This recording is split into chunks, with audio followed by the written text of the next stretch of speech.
I'm just about to glue up the side tables that I've been working on. I'm very excited, and that's when I discovered I've got 4 dominoes in the correct size left. Given the timing of the NOPEINO jig, I thought, you know what, it's probably time to revisit making your own loose tenon stock. Always make these in batches. Getting the exact thickness is key for how well a loose tenon does or doesn't work. The first piece should always be checked with calipers to make sure you're on track, then batch out all the others before adjusting the height of your thickness. Worst case, if you overshoot, you can make it for the loose tenon size down. That is, if you're aiming for a 10mm domino, you can then make it for an 8mm if you go too thin. After dialing in the thickness, they need to be cut to width. FESTOOL make all dominoes 13mm plus the width of the cutter. I'm making 8mm thick dominoes, so that means I need to rip to 21mm. To make the square domino stock actually look like a domino, I need to round over the corners so that it fits into the slot a little bit better. As I mentioned, this isn't entirely necessary, but I do like doing it. I find it results in a better fit and it's just a better experience. This is a, I think, 1/4 inch radius bit. I don't need to use the entire part of the roundover to achieve a fairly good fit. You can use smaller, you can use larger, but you will need a few different sizes if you intend to do the full range of domino bits. This will require me to do 4 passes, 1 per corner. Some people don't like doing that and instead want to do it in just 2, and you can use a bullnose bit to do exactly that. Bullnose bits are a lot more expensive and it can be harder to find the correct radius, so your mileage might vary. The bearing edge is lined up with the faces of the fence or slightly behind and is required to have vertically mounted featherboards to keep the domino stick pushed down. By the way, these are Milescraft featherboards and I highly recommend you avoid them. They're awful. Shame on you, Milescraft.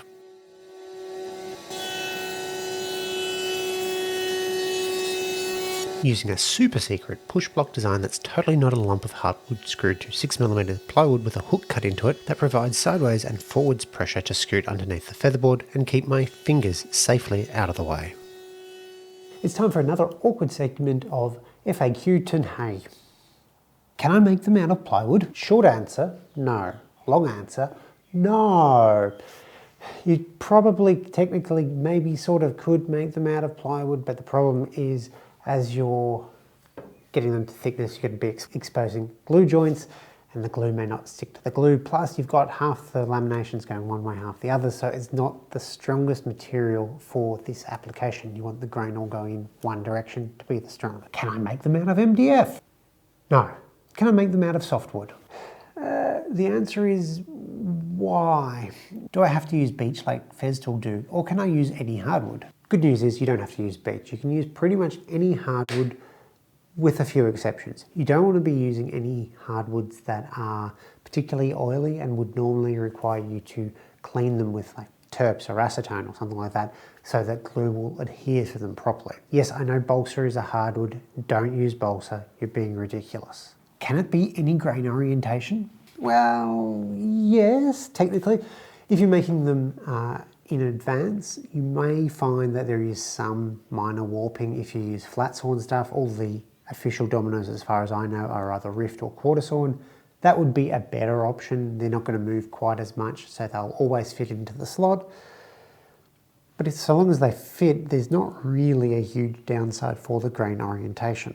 Do I really have to round them over? Well, no, you don't. The only reason that the dominoes are pre-rounded is the cutter is round. If it was a square cutter, they'd use square dominoes. So you don't have to either get an exact match in the radius or have one at all. The strength comes from the faces, not the edges of the domino. So really whatever works for you is the best option. However, that being said, having a nice snug fit means it doesn't wriggle around. So that's always a nice thing if you can match that radius.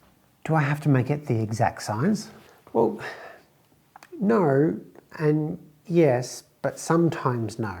The thickness of the domino, yes, you need to match that. So if you are making a 10mm domino, you need to make it 10mm thick. The width of the slot is going to be determined by whatever method you're using. If you're making dominoes, FESTOOL dominoes, yes, you should match the width. However, there are 3 width settings to consider.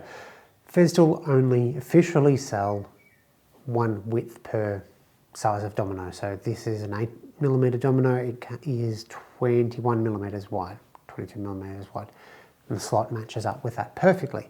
However, it does have a loose and a loosey-goosey setting as well. So they just add a little bit of extra spacing, particularly for applications where it's not joinery, where you're maybe doing alignment dominoes. And if you use those settings as your reference, you can make what I like to call a chunkerno. Cut the dominoes to length using, well, whatever you want. Table saw, bandsaw, handsaw, it really doesn't matter. Do note that FESTOOL cut them 1 or 2 millimeters short so that there is room for glue. You don't want the dominoes to bottom out and prevent a joint from closing. That is, for a nominally 40mm long domino, cut at 38mm instead. Don't cut all of them into short domino lengths, keep a few around in stick form. They're easier to store that way, plus I use mine as stickers for wood on the racks or even project parts all the time. They're dried, pre-rounded, so they won't dig in, and they're always on hand.